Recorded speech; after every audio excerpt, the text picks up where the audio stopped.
Hello, welcome back to another video. Tis I, the dollar store Nuxanor, 50-cent Asmongold to others. And today we got it finally happened. Japan is done with censorship of anime. And I am so glad. So glad. Because holy shit, man. The unnecessary censorship of anime and manga here in the West is fucking ludicrous, man. It's like, bro, what happened? Like, and it's fucking wild because, like, they'll say that they want to respect the source material, hence why they shouldn't lose their jobs over this. But then we'll turn around and disrespect the source material and change it completely, or not the source material, but they'll just change it entirely and not respect the source material. Is what I meant to say. It's fucking insane. Like, the most popular example of this is the Kobayashi clip, the Dragon Maid, the Miss Kobayashi's Dragon Maid, where Lukawa in the dub, Toru asks Lukawa why she's wearing something different, not her crop top and her short shorts, and Lukawa says, "Oh, I just wanted to try something different." That's what she says in the Japanese dub. That's what she says. And in the English dub, the fucking voice actress self-inserted her own bullshit fucking political crap about fighting the patriarchy and all this shit. And it's like, bro, what a joke, man. Oh, but you totally want to respect the source material, right? Let's get into it. Let's get into it. When you have the director of Gundam, the Mushoku Tensei author, multiple mangaka, and thousands upon thousands of Japanese citizens within Japan, Japanese otakus, calling out what you said, you know it's pretty bad. So what is going on here? What happened for those that are unaware of the situation? So basically, it all begins with this post from Kaiyo, which is an interview with the screenwriter of the anime Bocchi the Rock. It is a series that I have actually talked about a few years ago. I even made a special video of me sitting inside of a box to, Yeah, I've been meaning to watch this fucking anime, not gonna lie. It's been on my watch list for, like, the longest time. And I need to go and watch it and whatnot. just review an episode of Bocchi the Rock. Call me cringe, whatever. But the point of the matter is that it was a very well-beloved show. A lot of people enjoyed the series, and it became very... Yeah, I have literally heard nothing but positive reviews about Bocchi the Rock. I literally, like, every time I hear anything about Bocchi, it's always, like, nothing but praise for the show and everything like that. Especially, like, the goofy fucking clip. And, bro, you know a show is really good when people still use clips for the show as memes and as reactions to this day. Like, one of the popular ones that I keep saying is the whole, oh, me laying in my bed trying to sleep, but the voices in my head said something funny, and it's where Bocchi's, like, laying down and she just starts laughing out of fucking nowhere. Or the one where she's, like, tweaking out and shit, and it's like, oh, when you get that good job from the crazy chick from the psych ward with the grippy socks. popular. You might recall around the time of when, like, Bocchi the Rock came out, there was, for instance, Chainsaw Man Season 1 that was airing around the exact same time, and then there was a lot of, like, drama around, like, BD sales, DVD sales, and how Bocchi kind of came out of nowhere and really, like, outsold Chainsaw Man. Damn. You might remember... That is wild. It outsold Chainsaw Man? I didn't even know that. That's how you know it's a fucking peak anime, dude. When it outsells one of the most anticipated animes of its time when it was gonna release, and it outperforms it. Like, bro, round of applause for fucking Bocchi the Rock. Round of applause. Remember that drama. But the point of the matter is that Bocchi is a pretty popular series. It became extremely popular. However, when it was coming out, there was a lot of people that noticed instantly that there was some censorship. There was some changes from the manga, you know, into the anime. For instance, as you can see here, Bocchi's were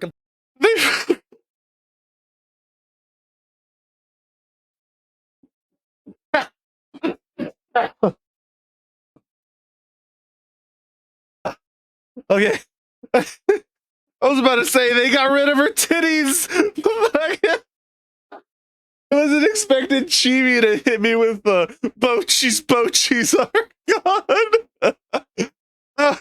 Oh, it's fucking peak. Oh shit. Oh, fucking round of applause for fucking Chibi for that one. Holy shit, I wasn't expecting that. But yeah, what the fuck? Why is her chest gone? Like, bro, I genuinely watch the response to this be like, well, it's unrealistic for someone of her age to have a chest that size.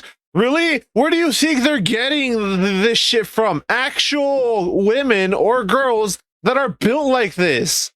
What is with this weird fucking narrative that women and girls aren't built like this in real life when you have literal, like, fucking high schoolers who come out at the end of the day of high school and they look more stacked than this? Like, bro, like, are we gonna just ignore the fact that some girls have better metabolism and develop earlier than others, which leads to them as adults having those massive unga bungas? Like, I don't understand why. Like, literally, I like this literally reminds me of that clip where everyone was saying that Lucy from Fairy Tale, how her unga bungas are unrealistic, they're fake, and that no women in real life would have anything like that.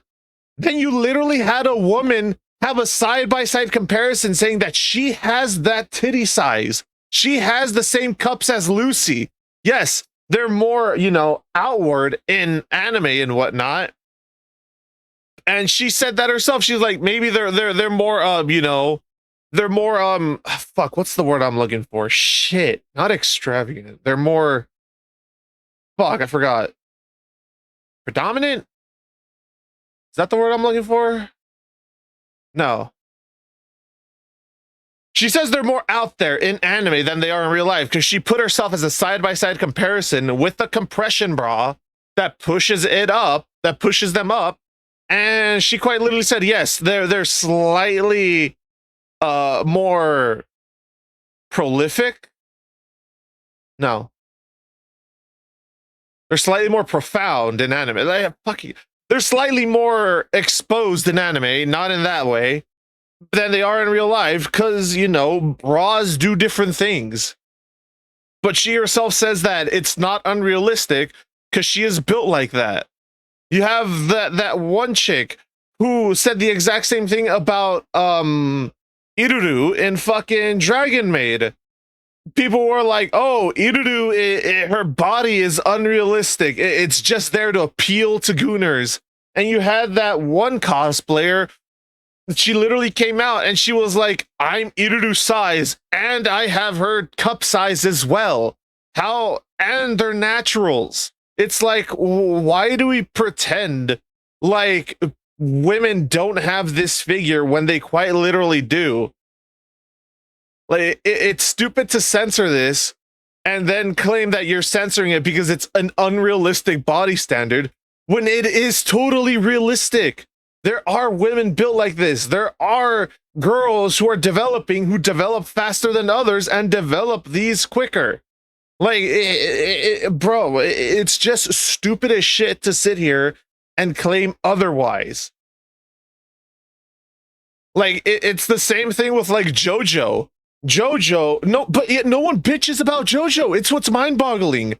No one says that JoJo's physique is unrealistic, even though JoJo from fucking JoJo's Bizarre Adventures, what is it? Star Platinum? No, Diamond Crusaders from Diamond. No, wait, fucking hell, which one is it? The one with the one that's like predominantly Dio related. Bizarre Adventures. Let's see. Which one am I fucking looking for? Stardust Crusaders. Stardust Crusaders. Are we gonna ignore that JoJo in that the current what is it, Jotaro? Is it Jotaro? Yes. Are we gonna pretend that Jotaro isn't a high schooler? Like, yes, the lines and the details and the way that the art style is doesn't make it look like he is, but Jotaro's literally a fucking high schooler. Like the dude is 17. You're gonna, and no one says a damn thing about how his body might be unrealistic whatsoever. You have like these other characters who are also in like high school who have who are male characters who have these who what some people by their standards would be deemed unrealistic body expectations, and no one bats an eye. Like this weird double standard fucking throws me off so much when it comes to females in anime, but no one bats an eye when it comes to males in anime. It's like, dude, what are we even complaining about anymore, man? Completely removed. Now, and I know there's gonna be people out there like, why do you care if a fucking, you know, a high schooler in manga has unga bungas, but then in the anime they don't? It's like, it's about respecting the source material. It's not about their fucking this moral fucking high ground. It's genuinely about respecting the source material and interpreting it as is. Like, to sit here and to censor something just because you morally don't agree with it is the dumbest thing on the planet. Like, it's so stupid, man. Obviously, when this came out a few years back, there was people actually upset about this. I wasn't really fully aware of it at the time because I was in anime only. But the point is that there was complaints about this, but there was not really any explanation for it. It just, people were like, why? They just felt like maybe it was a design decision or something like that, but it was left at that. However, that's where we get into the topic of the drama. So we fast forward basically to 2025, literally on September 14th, just 2 days ago, this article or interview comes out from the anime screenwriter from Bocchi the Rock and makes a statement that is so damning that it has the collective Japanese otaku enraged. They are super angry, and I mean, just take a look at this article, okay? Before Western, social media discovered this article had 35 million views already, okay? So that puts in perspective that this is not like people in the West or in Europe or in America or wherever complaining about the situation. This is strictly Japanese citizens extremely upset about it. Now, obviously, I haven't explained what the screenwriter said, so let's get into that one right now. So when the West became aware of the situation, it was thanks to this Japanese politician that became aware of everything. And basically, he outlined this article that Japan was having, you know, some issues with what was said in this interview. A comment from the anime screenwriter of Bocchi the Rock that they excluded some of the original expressions as noise. I wonder how the original creator feels about that. Personally, the usage of terms like sexual consumption and sexual exploitation also feels quite off to me. So basically, within this article... Oh, you're fucking kidding me, dude. Oh, you're kidding me. She bent the knee to the Westerners and is using... Oh, great. Yeah, I'd be fucking pissed too, not gonna lie, if the fucking screenwriter for the anime said, oh, I'm doing these changes, you know, because people in the West will complain about it if I don't. Like, dude, what a joke. If that's what it boiled down to, that's such a joke, man. And it makes me agree more with everyone else who says that that anime should stay Japanese and that anime and manga should remain primarily for Japanese people and be made for the Japanese consumer primarily. Because holy shit, dude, the amount of Western influence that is having on a media that doesn't need to have any Western influence whatsoever is fucking mind-boggling, dude. Or the screenwriter that did the interview, she outlines and straight up says that drawings are exploitative, that drawings can hurt people, can hurt kids, hurt women. Oh my fucking god, dude. Oh my god, that's insane to me. That's insane to me. Fiction. Oh my god, she's one of those. She's one of those fictional characters harm IRL people. Yeah, sure. I don't remember a manga book literally picking up a knife and stabbing someone to death. I don't remember a fucking internet drawing of fucking Ria's Gremory strangling a man to death. I don't remember any of these things happening. Shit, if anyone knows about any type of anime character that has somehow harmed an individual, please let me know, because Because to my knowledge, fictional characters have no effect on the health of anyone in real life when it comes to this type of shit or any shit. Like, yeah, you could say that, oh, well, the health of some people, they vigorously beat their meat to anime characters, and it could, like, bro, that's a them issue. That's a mental health issue. That's them being addicted to something, which is still not the fault of the fucking fictional media. Like, shit, like, if that's gonna be your argument, like, oh, well, people could get addicted to hentai. Well, people could get addicted to fucking pornography, too. Yet there's not this massive crusade to censor pornography like there is for anime and manga. There's not this massive crusade to, take down OnlyFans, or Fansly, like there is for fucking NSFW games. So you can't sit there and tell me that, it's okay to crusade for this media and get this media taken down when the media that deals with actual real life people, no one bats an eye for. Like, oh my God, it's so stupid, dude. She should be fired, not gonna lie. She should be fired.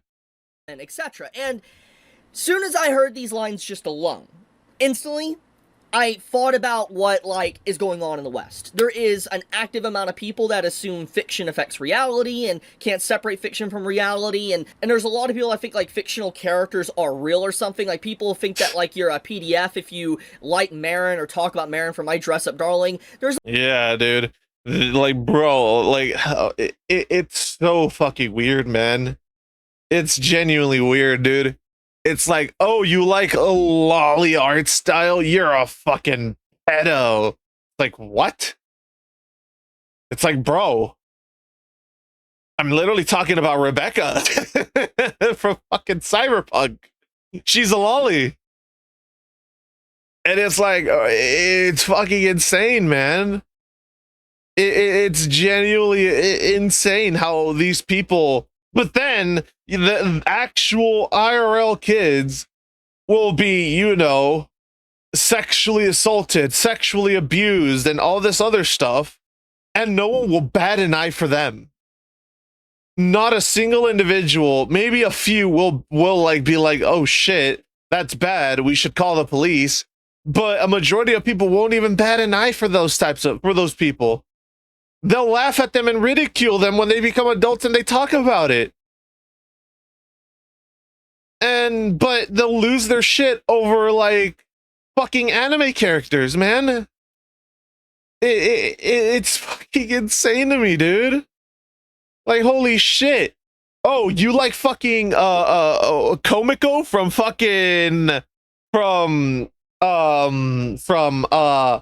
High School DxD?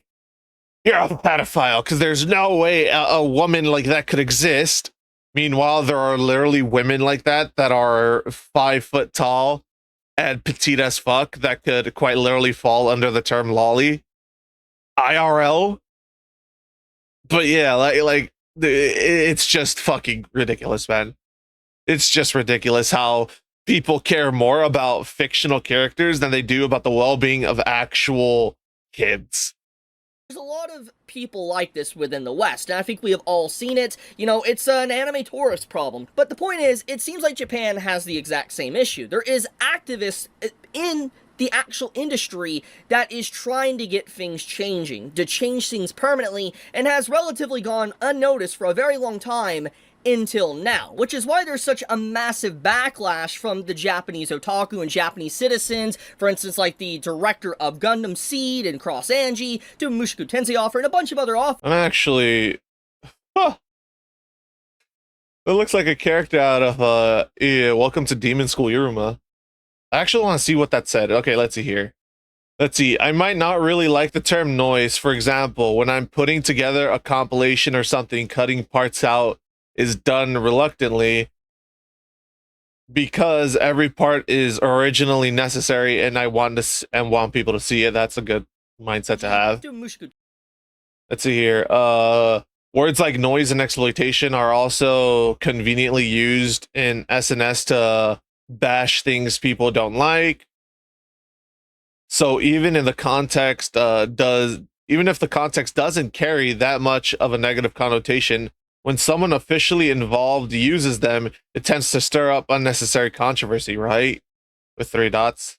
Tensei offer and a bunch of other offers. The reason why is because the wording that is used within the very interview, which let's get right into that. So this screenwriter in particular, she goes on record in this interview not just to say drawings are exploitative to, let's say, kids and women, etc., and that pretty much treating like drawings as real and all that can't separate fiction from reality, but she also says that Bochis, for instance, this is unrealistic and was a distraction or noise in this case.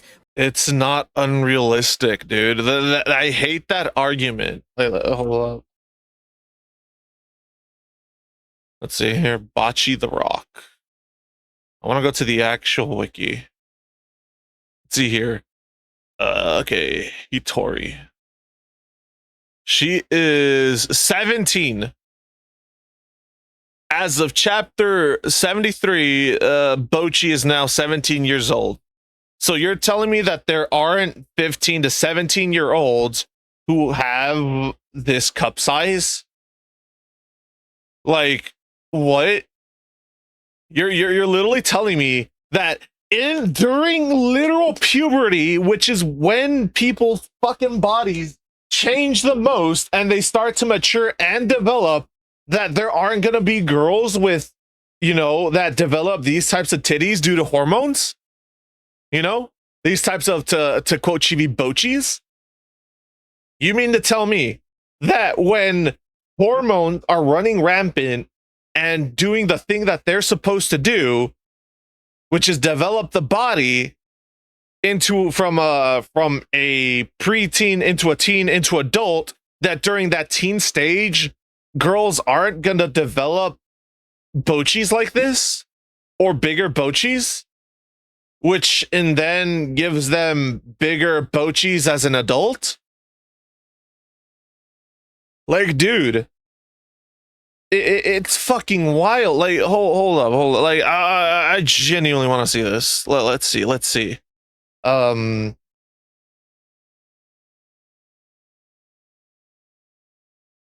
here.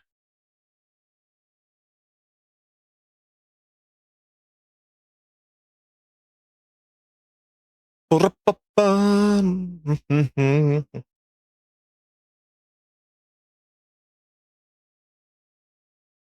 gonna tell me, like, bro, she has, like, you know what's wild? I'd say she, based off of like the image and this, and like she has the same bust size as Miley Cyrus in her youth. Maybe Bochi's a little bit bigger.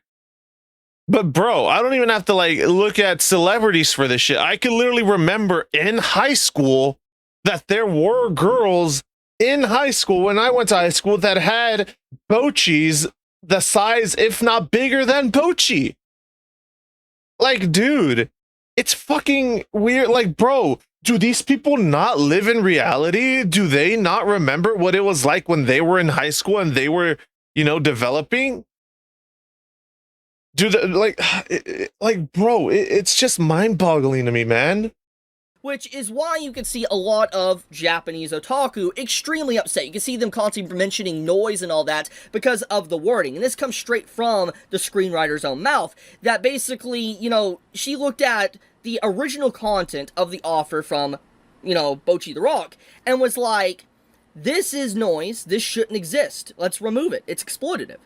And here's the thing, a lot of people within the comments and talking about the situation in Japan, they said one thing. They said that they understand broadcasting restrictions. Broadcasting restrictions happen where some things do get censored to change to be able to air on TV. That's just the government law. But in this case, what happened to Bocchi the Rock, especially now with this that's come out, it wasn't thanks to broadcasting regulations. It was an activist within the creation of Bocchi the Rock that took advantage of their power and basically did their own ideology. They forced their ideology and what they wanted in it to exist or not. And I want to state this as well. Within the interview God, could you imagine if these activists infiltrated One Piece? Can you imagine the outrage if Nami's titties suddenly disappeared? Or Robin's? Bro, people would lose their fucking minds over shit like that. Like, like, bro. And it would be literally the most noticeable thing because Nami and Robin, for the most part, walk around in basically nothing but a bra. Nami, yeah, all she wears is a bra unless she has to like cover up because it's like somewhere cold. Then yeah, she'll cover up because it's fucking cold and she doesn't want to freeze to death. But like Robin is also seen primarily wearing what, like a crop top, her crop top jacket, but even her jacket's like zipped down so that way the girls can breathe and stretch and not be compressed. And it's like people would lose their fucking minds. Came out. The reason why she even decided to remove that content, for instance, like Bocchi even having like a chest, is because she wanted her kid to be able to watch it. And here's the thing. I'm gonna just straight up say, Bocchi the Rock is not meant for kids. It's not. It's not. It's a seinen. It is. Chibi and editing, correct me if I'm wrong. Put a picture on screen, show what demographic or whatever it's for if I'm wrong. If there is none, then obviously I said the right thing. But the point is that Bocchi the Rock is not for kids, okay? It's very clear, and the offer has also retweeted... Dude, a lot of fucking anime isn't for kids, dude. I will never understand. Like, this is such a Western fucking mentality, dude. I'm not gonna lie when people say that. Like, oh, you watch anime? That's for kids. It's like, no, it's fucking not. What are you talking about? Like, what? Yes, there are some animes that are for kids. For example, Pokemon, Avatar, Naruto. You know, you can make an argument that Naruto's for kids, but let's exclude Naruto for an instance. But we could Pokemon, there's Digimon, Beyblade was for kids. You had what else did I say? Atla, I guess you could say is for kids. You have shit like Yu-Gi-Oh! All the Yu-Gi-Ohs, you know, those are for kids. You have I think that's all I can think of off the top of my head. That's like anime specifically for kids. But like to sit here and say that just because those popular for kids animes exist, that everything else is for kids, like, no, it's fucking not.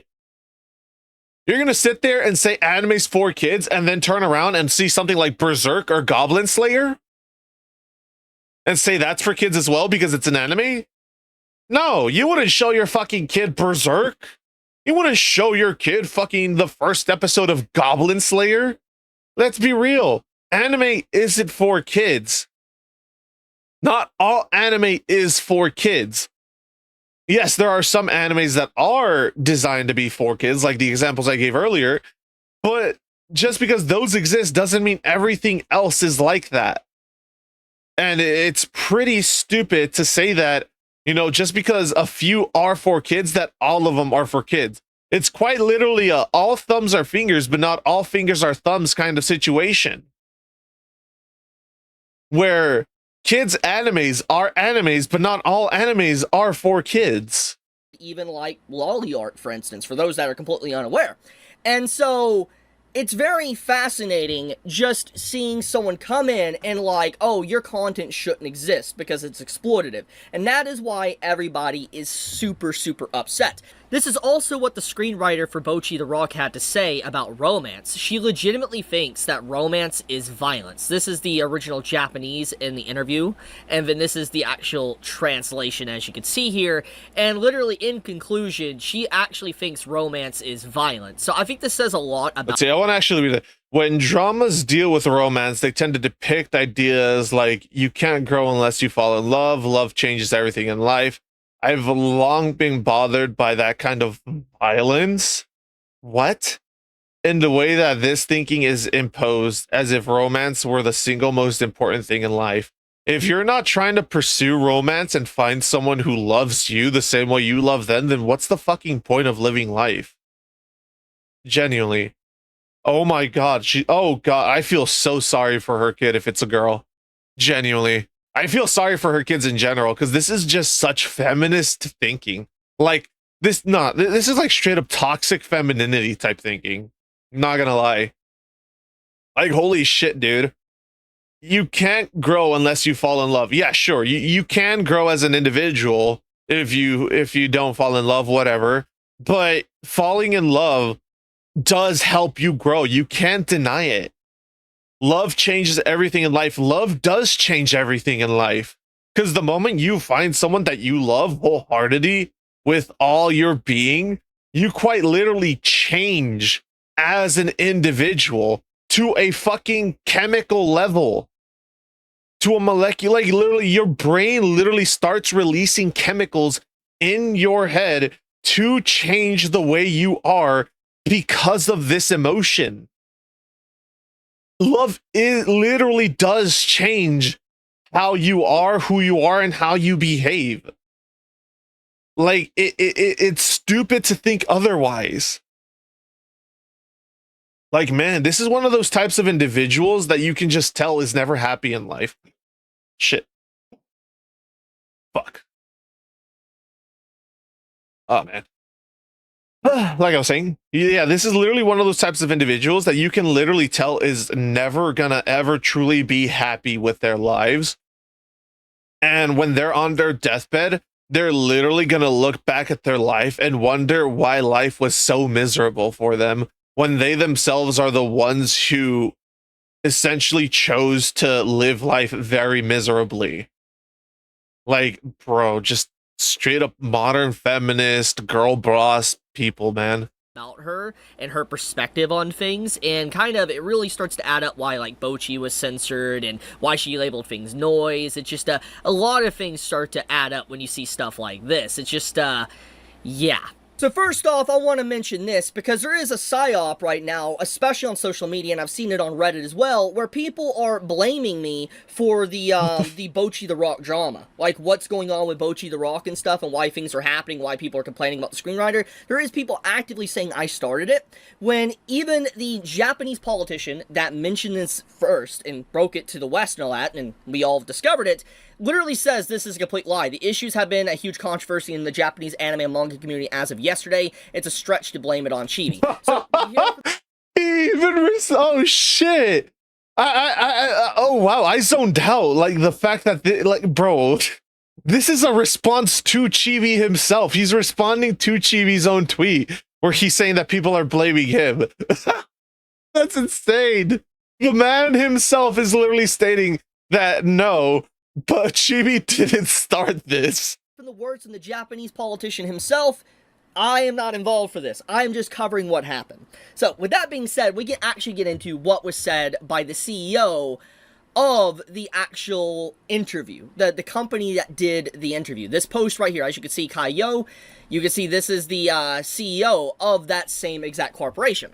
So the CEO of Kaiyo, the one that did the interview with the screenwriter, this is what they said publicly on social media. And upon, like, I'm assuming a few minutes to hours, the CEO swiftly deleted this tweet and this tweet. They deleted both tweets because of the backlash that they were starting to receive. People obviously took screenshots very early on, but you can see literally very early on when this was posted, he was already getting ratioed out the yin-yang. It was not good for him, so to speak. And if you take a look at the dialogue of what the CEO is saying, and once again, this is a Japanese CEO within Japan, okay? This isn't someone in America or in Europe or UK or whatever. This is a Japanese resident, from my understanding, with a Japanese company. They literally say that basically characters are, you know, exploitative. They straight up... Alright, I'll read it. For those who listen on the second monitor, he tweeted out, let me clear my, hold up.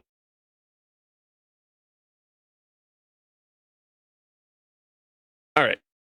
If it's true that people called otaku rely on quote unquote depictions that induce the sexual exploitation of underage characters in TV anime works to form their identity and are hurt by their removal, then I find it hard to understand, and I don't think there's anything society can do to help them.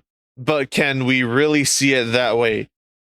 why are you pretending like anime characters, like, fucking hell, dude. Dude, this, like, these people are a fucking plague on society and the industry and on everything that they fucking throw themselves into. They are genuinely a plague because these people quite literally can't differentiate the difference between fiction and reality. Like, bro, how are you gonna literally pretend like anime characters are real life people? They're not being sexually exploited. Like, by that logic, Starfire is sexually exploited in Teen Titans, in the original, in the OG Teen Titans, because she wears a tube top and a mini skirt and thigh high boots. Like, what? Like, by your own logic, she's someone who's sexually exploited. Like, dude, it's genuinely stupid. These individuals who quite literally can't differentiate fiction from reality. It's just insane, man. Up said they say fictional characters are real, and they pretty much also outline. Yeah. I bet you they'll praise something like Cuties and say Cuties is like very brave, and how we should all watch Cuties and give Cuties a standing ovation and whatnot. That most male otaku are anti-political correctness, which just showcases a lot more about how the article is presented. It's presented in a way that is very activist oriented, basically trying to have this like progressive feminist activist stuff. It's very obvious. I think anyone could see that, and especially when you have— What a joke. The dude tries to pretend like he really hit us with the hello my fellow youths with this second sentence. So right here he says, it starts off with, I learned that being a model male otaku requires being anti-political correctness. Like, what? It's not anti-political correctness to say that you want the source material to be respected, first and foremost. Then he continues this by saying, I definitely watch more anime, manga, novels, and movies than you guys. Don't be ridiculous. I'm Kira Ikuyo. I fucking highly doubt that if this is your stance. I highly fucking doubt that if your stance is fictional characters harm real people, and your stance is fictional characters are on par, if not superior, to real people when it comes to certain topics. Like, dude, whoa, bro, insane. The CEO doubling down and saying something like this, and obviously deleting these tweets makes it look even more damning from what they said. But the point of the matter is that this threw, gasoline on the fire, so to speak, which is why you started seeing a lot more offers talking about the situation, because first off, they call drawings basically exploitative. They censor an offer's work and call it noise. Then you have the CEO of this interview basically double down and pretty much say the very thing to basically say what we all were thought. For instance, wanting to censor things or things shouldn't belong in certain anime because it's icky or uncomfortable content.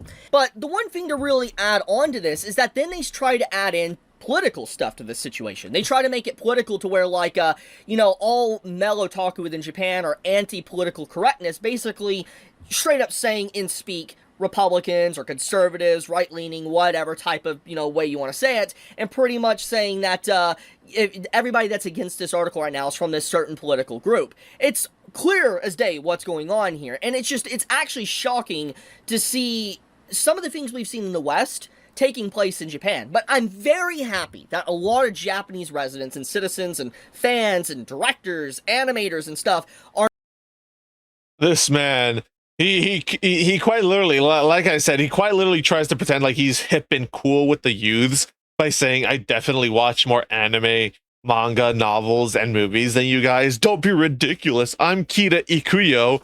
But he clearly is so delusional that he doesn't even know that the place he fucking originates from, Japan, is primarily conservative and traditional. Like, there's an entire fucking movement now, quite literally right now, there is a movement for Japan to become even more traditional and conservative than what it was back in the day. And he's gonna sit here and pretend like all the youths are actually not conservative or traditional just because he fucking isn't. Like, dude, how narcissistic do you have to be, in my opinion, man?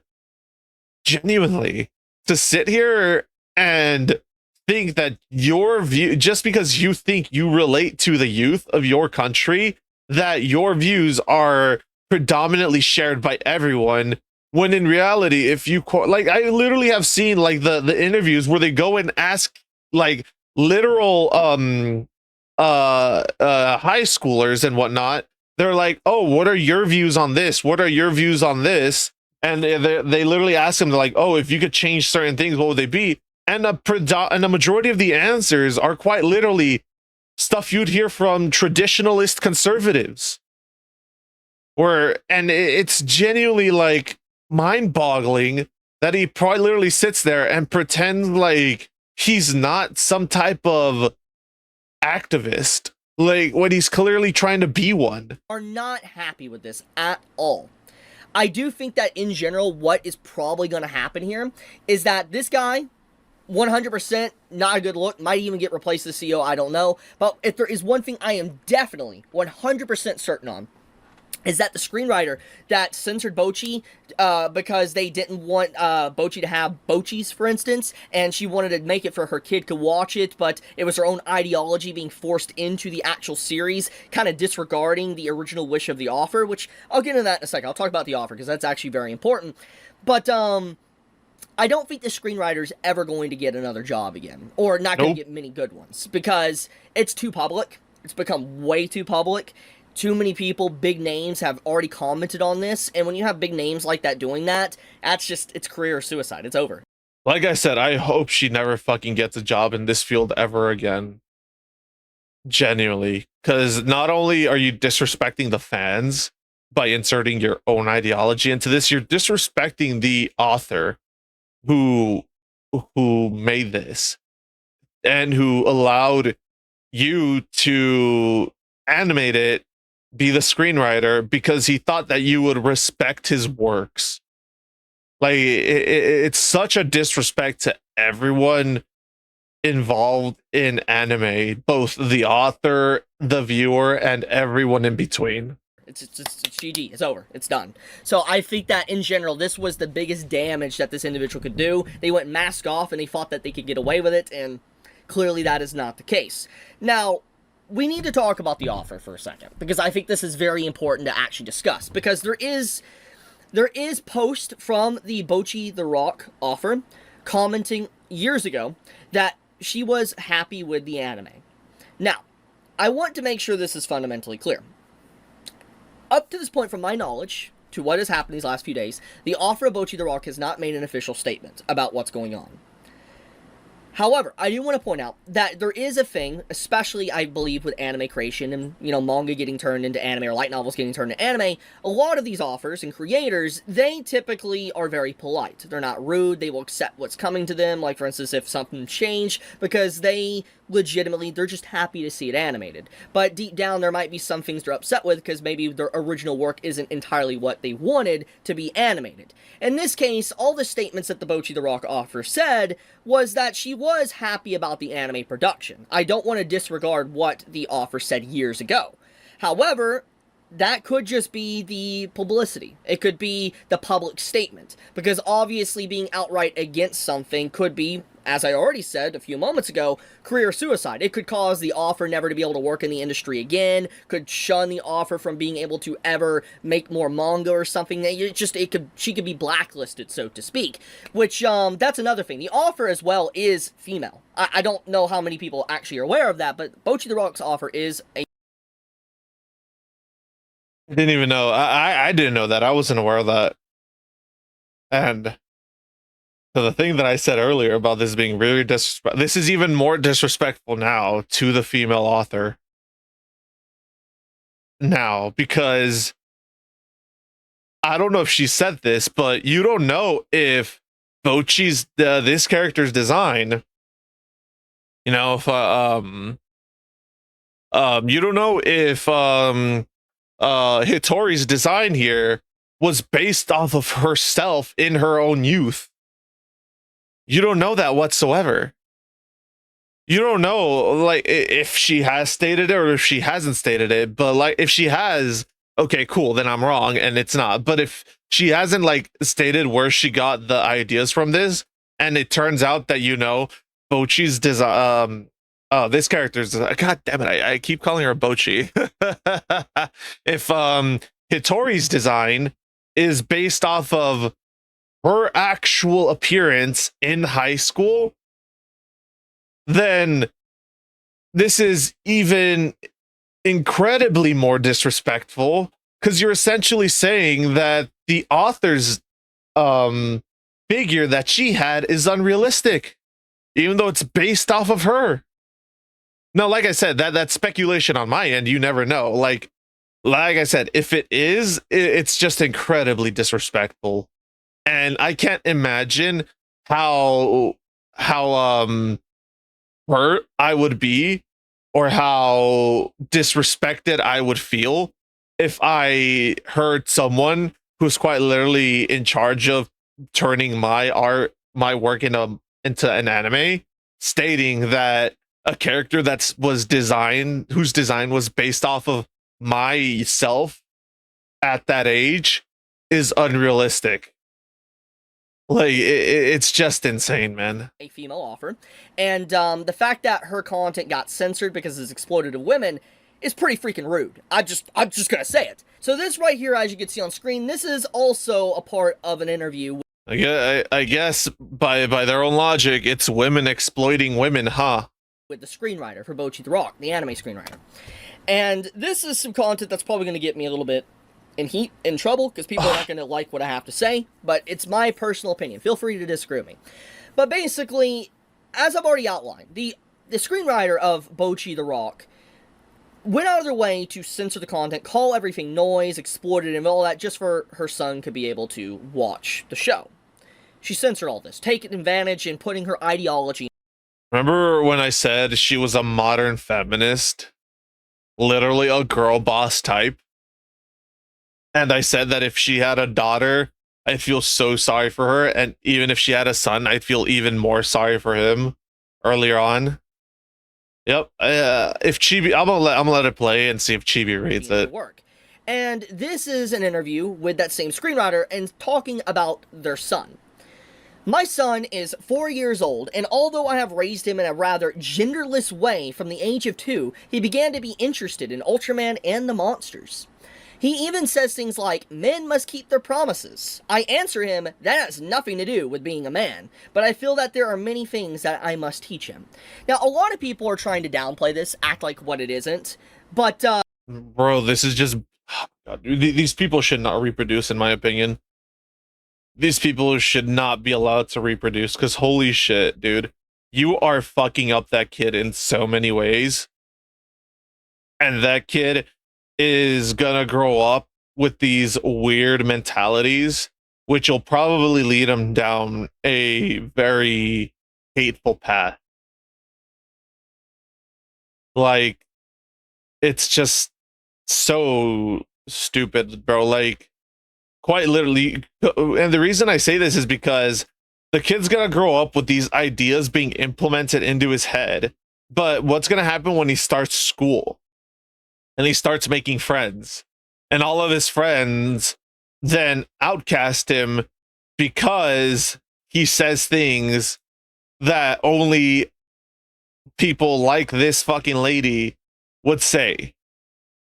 You know, people who are raised normal, that's right, I fucking said it, normal, will look at him. Other kids will look at him who are raised normal, and they'll think he is the weirdest kid out there, and he'll essentially become a social outcast. And it'll all essentially be thanks to his mom. Why? Because the things that he's saying right now, like, men must keep their promises, you know, because he's learning that from stuff like Ultraman, that is what other kids are gonna what other boys his age are going to be saying. They're going to be learning from these types of kids shows, and their parents are going to be reinforcing those ideas. Why? Because that's typically how their culture sees things. And that's typically how most people see things. Hell, even here in the West, people raise their sons like, yes, men must keep their words. If you make a promise as a man and you break it, you're less of a man for breaking your promise. That's something that's taught to almost all kids, all boys. And if you're going to sit here and spew this radicalized feminist, toxic femininity mindset into him, he's going to grow up being a social outcast, and he's going to blame you for it. And he's inevitably going to, either two things will happen. He'll break out of that and be like every other guy, but spite you for all eternity, or he's going to turn into an actual incel who goes on Reddit, spews nothing but hateful things about women, saying that how women don't understand him, how he's a modern day feminist, and how women should be, lining up to be with someone like him because he understands women more than anyone, more than women themselves, because of the way that he was raised. And it's just literally both are destructive paths to go down, because he'll still be essentially, I don't want to say traumatized by this, but there will be some type of imbalance in the way that he thinks, regardless of whether he chooses to inevitably either become like everyone else or he goes down the other path. Both are going to eventually lead to him being spiteful. It'll either be he'll be spiteful towards his mom for infecting him with these ideas and this ideology, and spite his mom and hate his mom for forever, resulting in essentially mommy issues, or he's going to go down a road of hating women. And you see it you see it very much so happening in the West. Like, who remembers the king of the incels? He was quite literally raised how this kid's being raised, and look how he turned out. He ended up running over people with his fucking car on a college campus. Like, it's a slippery slope, man. It's a slippery slope. I'm going to do a hot take here. And like I said, this is going to cause probably a lot of people to be upset. I don't think it's okay to teach your 2-year-old, because once again, age of 2, says right there, your 2-year-old that can barely form sentences, can barely speak, okay? Just really getting to have, function and understand that they're alive. Because so it's like, sleepy, just subscribe. At that age, you're becoming... Welcome to the Leviathan Kingdom. Thank you for the sub. Let me go back a bit. That always freaks the fuck out of me. Can barely speak, okay? Just really getting to have, function and understand that they're alive. Because it's like, at that age, you're becoming aware that you're actually alive and, like, you're adapting to your world, so to speak. And the first thing you teach your son that's 2, being genderless? I think that's weird. That is very weird. I'm gonna say it. I think that's very weird. And what's even weirder is that she rebuttals him when he says men keep their promises. And a lot of people are trying to spin this that she doesn't want him to be toxic or have toxic masculinity. Oh my god, dude. Bro, can we stop with this toxic masculinity shit? Bro, this isn't toxic masculinity to enforce what being a man is on your kid because they're a boy. If anything, what she's doing here is toxic femininity, where she's essentially trying to strip her son of everything that makes him a boy and everything that makes him a man in the future. Like, dude, I like how everything's always toxic masculinity. Oh, it's it's toxic masculinity to be a man nowadays, dude. It's like, bro, like, holy shit, man. Yet no one wants to talk about the rampant toxic femininity that leads to this type of indoctrination into fucking kids. Thinking to myself, like, how is learning a lesson of him just wanting to keep promises, men keep promises, a bad thing? And there's actually examples within localization of localizers censoring this very thing. Let me show you. So this is a post right here of localization of certain games and stuff. And you could see when in the Japanese where it says it's a man's promise, it's changed to be I promise I'll come home alive. And you can see it happens multiple times in many different games. Even Dragon Ball, for instance, this happens too. You have it happen into more games here, and then you have it happen in... I'm curious what that Dragon Ball one was. Hold up. Let's see here. Dub. It's wrong to think like that. Aider? My grandpa taught me you should always have hope. Don't talk so pathetic. Hachan, men can't give up. You have it. See here. Here it's okay, so wait, what? Okay. So here it's this one at the top is, I'm assuming, the translation of this. Do you think I can't handle myself just because I'm a bruh? To here. But you know, assuming one of us was going to be hurt, it better be the dude than the girl, right? If anything, I'd say most of the girls I know are better bruh. Really? That's so fucking cringe. Here, and then you have it happen into this game. It's very... Let's see here. Okay, so let's see. This is the change shit. You're a boy, aren't you? Don't get scared over something like that. That's probably because he's an adult. That's no reason to be scared, bruh. Obvious that for a very long time, a lot of localizers have translated Japanese to remove the statement of a man keeps their promise or something like that. And it's when you tie all these things together with what's within the interview with a clear activism, like a feminist activist, it starts to look very sus. Which gets into why I talked about her teaching her son at 2 genderless stuff. It's kind of weird. It's weird, okay? Full stop, okay? The kid can barely speak. He's just learning and all that. That's just rebuttaling him for wanting to keep promises and all that is just weird. Yeah, but that's how these people spread their fucking virus. They like, you see it over here in the West a lot, Chibi. Like, you see it in schools where teachers like this will quite literally teach kindergarteners. They'll take down the American flag and put up a whole bunch of different pride flags all over the classroom and start dressing themselves up and start affirming this weird ideology into the kids. Like, you see it there. It's how they spread. They spread by indoctrinating children and brainwashing these kids into believing their delusional ideas.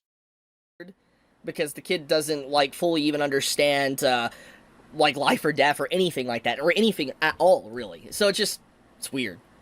I'll leave it at that, though. Obviously, feel free to disagree on some points, but, yeah, that's what's going on.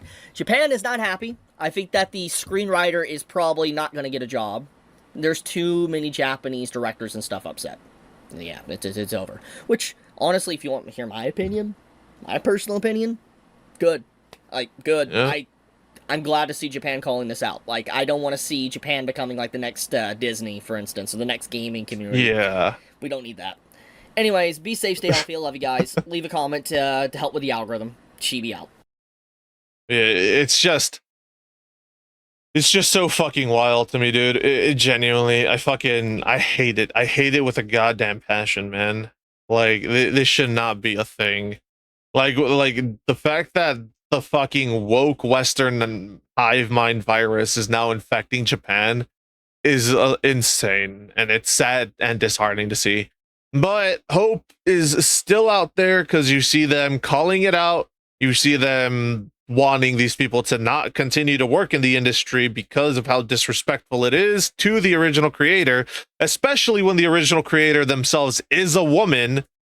It's like, it's just genuinely like, my God, man, how, yeah, call yourself a feminist, yet you'll put down women and their works just because it doesn't align with this weird notion or narrative you're trying to push.